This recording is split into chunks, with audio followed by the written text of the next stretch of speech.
How do you sell a house when you have pets? Whether you're a millennial and you've chosen pets over parenthood, or whether you're an empty nester and now your babies are the fur babies at the foot of the bed. This is going to be helpful for you. Let's talk about it.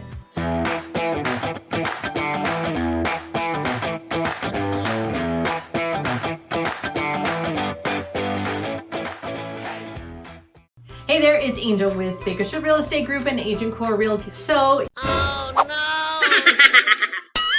you have to sell, but you've got your furry family living with you, whether it's cats, dogs, iguanas, or chickens. It doesn't matter, you still need to sell your house, but you gotta make arrangements for them, right? So how do we do this? I've talked about this before in my seller series, which I'll put in the link in the description below. So it's kind of a series that walks you through how to get your house ready. In one day, we talk about animals completely. The first thing you need to do when you are trying to sell is you have to remove evidence of them. I know that sounds crazy because for a lot of us, myself included, they're like family. I don't want to get rid of the people that I love, that I live with while I'm trying to sell my house, but we do need to tidy up and or get rid of all of the extras. You need to remove a lot of the extra pillows and lovies or toys or crates. If they have one, just keep it at one.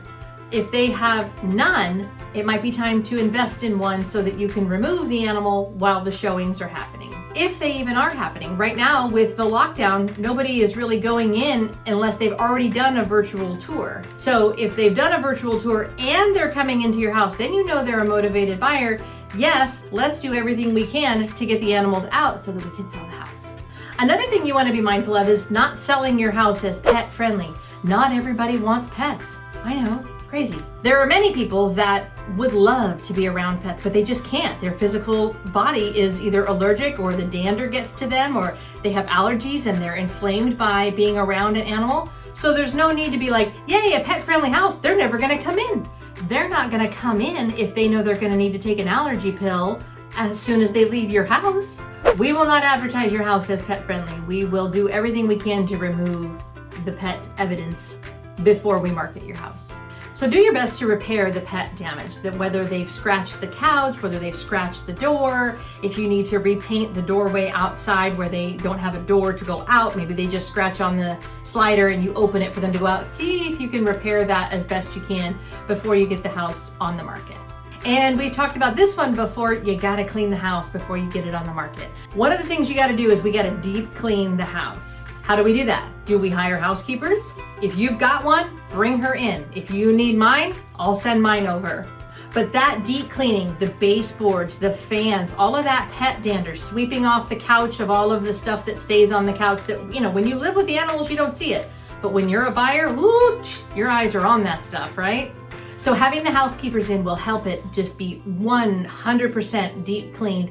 You don't have to do it. Spend your time doing other things. Getting the housekeepers in there makes a huge difference to deep clean.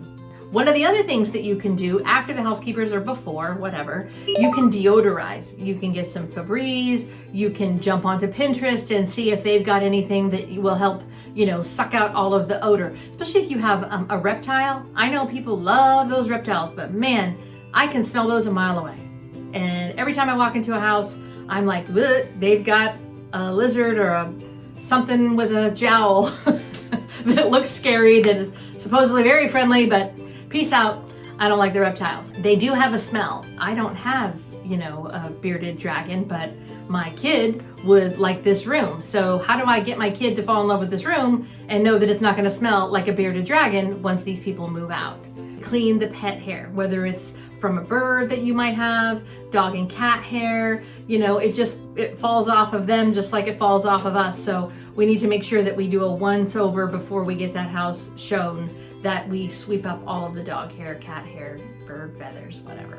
I know it sounds like a lot, and it's really not as much as I've laid it out here. It's really something you can do in maybe a day or two. However, we want to get your house ready to sell. If we've got a millennial or if we've got a first-time home buyer that, you know, it wants this house because it's near a dog park, then yes, I want to make sure that your house is looking good near the dog park, but I don't want the house to resemble the dog park. Does that make sense?